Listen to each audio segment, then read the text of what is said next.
Vous écoutez Cinéma Radio. Pardon? Vous écoutez Cinéma Radio. Qu'est-ce qu'il y a? Je crois qu'il veut vous embrasser. Cinéma Radio. Cinéma Radio. Je l'aurai. Il est parti.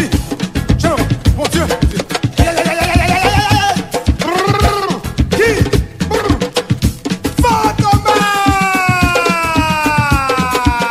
Louis de Funès ou l'art de la grimace cinématographique. Il décide tout bonnement. Ça avertit personne. Et même les acteurs de cinéma. Aux Antilles, ça fait nous la peine. La disparition de ce comédien. 22e épisode, le gendarme en balade.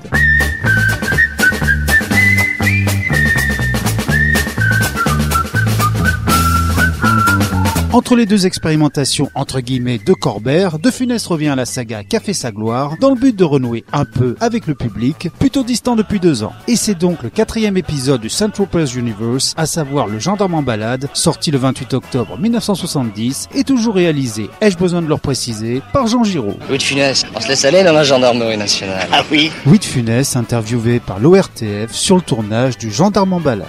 Vous êtes devenu hippie ou quoi? Non, c'est une séquence du gendarme se balade. Quel est le sujet de ce nouveau gendarme? Le sujet, c'est que la gendarmerie nationale, la haute direction, nous met à la retraite parce que physiquement, on ne correspond plus du tout aux normes de la gendarmerie moderne. Ils ont pris des gendarmes de minimum 2 mètres et on nous fout à la porte. Mais c'est très, très amusant. Cette fois-ci, les scénaristes décidèrent de bousculer quelque peu la routine en mettant les gendarmes de Saint-Tropez à la retraite dès le début du film. Monsieur, le monde est en pleine évolution et nous impose un rajeunissement de l'effectif. Il nous faut désormais des hommes d'acier. Et sans vouloir vous vexer, on ne peut pas faire du neuf avec de l'ancien. Aussi, dans la perspective d'un repos bien mérité, vous êtes autorisé à faire valoir vos droits à la retraite. Certes, vous n'aurez plus le droit de porter l'uniforme, mais nul n'oubliera jamais le remarquable travail que vous avez fait ici. C'est pourquoi, outre vos 350 francs de pension mensuelle, il vous sera alloué un sac de 50 kilos de charbon. Les gars, mais c'est la quille! Fougas! Puisqu'on vous dit que c'est la quille! Mais souriez! Souriez tous! C'est un ordre! Les ordres maintenant. Et voilà donc Ludovic Cruchot contraint à son corps défendant de jouer les gentleman farmers dans la luxueuse propriété de son épouse Josepha, alias Claude Jansac. Mais vous payez pas ça? Non! Je veux préparer mon bain moi-même. Ah, payez pas ça? Je veux tourner mes robinets moi-même, mon eau chaude et mon eau froide tout seul, voilà. Arrêtez, je vous donne là! Arrêtez! Sit down! I'm gonna get this booty out of the last thing out! Arrêtez pas! Ludovic! Oh bah non, vous êtes un garçon, Ludovic! Il me hait, celui-là! Enfin, la bonne, vous n'auriez peut-être pas dû. Elle me hait aussi. Elle m'empêche toujours de faire mon lit. Tu sais ce que c'est? Elle me hait. Heureusement pour lui, il a l'opportunité de quitter cette prison dorée quand son ancienne équipe vient l'avertir que l'un d'entre eux, Fougas, est devenu amnésique. Celui-ci est joué une fois de plus par Jean Lefebvre, qui malgré ses conflits passés avec la prod et De Funès, a accepté de reprendre l'uniforme du gendarme. À la condition cependant que ces séquences ne se retrouvent pas cette fois-ci dans la corbeille du banc de montage. Il est là-bas. Allez, on y va tous. Le choc pourrait être trop violent, Cruchot. À vous de jouer en douceur. Alors, mon petit Fougas, on reconnaît pas son petit tonton Cruchot? Mais fous-moi la paix, je te dis que je te connais pas. Mais regardez-moi bien. Je ne vous rappelle rien, ça et tout ça, regardez par là, ça me rappelle rien. Et puis ça, la paf, ça me rappelle rien. Je peux pas, je suis amnésique. Alors je vous emmène, on va retrouver la mémoire, nous. Non mais vous n'êtes pas dingue, non? Nos visages ne vous rappellent rien. Oh, ah, lui, je l'ai déjà vu quelque part. Vous l'avez vu où ça? À la télévision. Non, écoutez, ne me brusquons pas. Nous allons faire un pèlerinage aux sources. Cruchot, Gerbert et leurs hommes décident donc d'enlever l'amnésique dans le but de lui faire trouver la mémoire. Et pour ça, rien de tel que d'enfiler à nouveau leur mythique costume. Costume qu'ils étreignent à nouveau avec une ultime chasse aux nudistes. Là-bas. Je vois rien. Bon, alors tenez, juste là.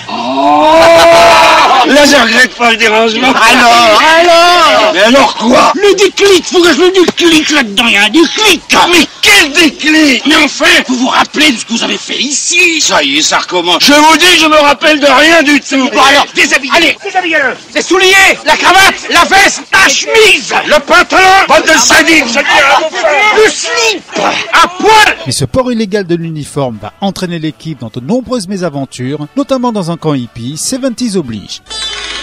Je t'aime, je t'aime, je t'aime, je t'aime. Oh, je vous aime. Je t'aime. Mon adjudant, on est venu chercher la voiture, mon adjudant. Je t'aime. Oh, si vous me le dites, il vous faut 4 jours. Le gendarme en balade renoue avec la bonhomie et l'insouciance des 2 premiers épisodes. Et même si le niveau demeure très très bas, il propose de nombreuses séquences de comédie plutôt sympathiques, améliorées bien sûr par le perfectionnisme de De Funès. Elle est forte celle-là. Qu'est-ce que vous avez dit? Qu'est-ce que j'ai dit? Vous savez très bien ce que vous avez dit. Et qu'est-ce qu'il a dit? Il a dit, elle est forte, celle-là. Soyez correct, qu'il soit correct. Il a également le mérite de remettre les autres interprètes des gendarmes, à savoir Galabru, Lefebvre, Marin et grosso modo, au cœur de l'histoire. Ce sera d'ailleurs la dernière fois que nous verrons l'équipe historique au grand complet. Je vous ai menti, mon adjudant, c'est pas vrai, j'ai jamais été amnésique, c'est pas vrai, c'est pas vrai. Un faux amnésique qui a osé nous traiter de faux gendarmes. Mais regardez-moi cet œil de Cro-Magnon. C'est sûrement pas sa cervelle qui détraquera à pèse-lettre. C'est fini, oui, je vais me fâcher.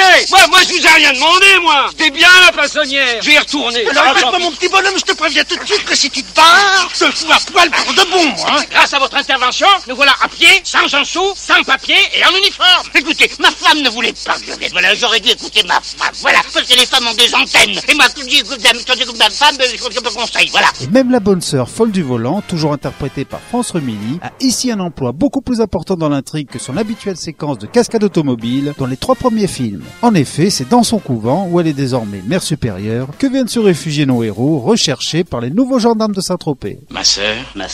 J'ai oublié de vous dire que je suis devenue la mère supérieure de ce couvent. Oh, ma mère. Vous savez, ça me fait plaisir de vous revoir comme ça, de film en film. Nous aussi, ma mère.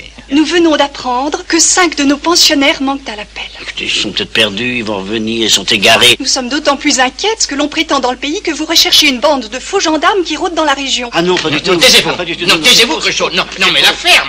Mais ça suffit. Non, mais alors. Même la dernière partie, toujours centrée sur l'action comme dans les autres épisodes, devient cette fois-ci assez amusante par son aspect volontairement débile. En effet, Cruchot et Gerbert doivent cette fois-ci désamorcer une énorme bombe dans un restaurant. Bref, une séquence complètement what the fuck et assez réjouissante. Que personne ne bouge. Tricard avait raison, c'est la T80. À déclenchement retardé. Mais il faut chercher un spécialiste. Inutile, on n'a que 4 minutes. Silence. C'est un engin nucléaire sensible à la moindre onde de choc. Que personne ne bouge. Vous y connaissez. Oui.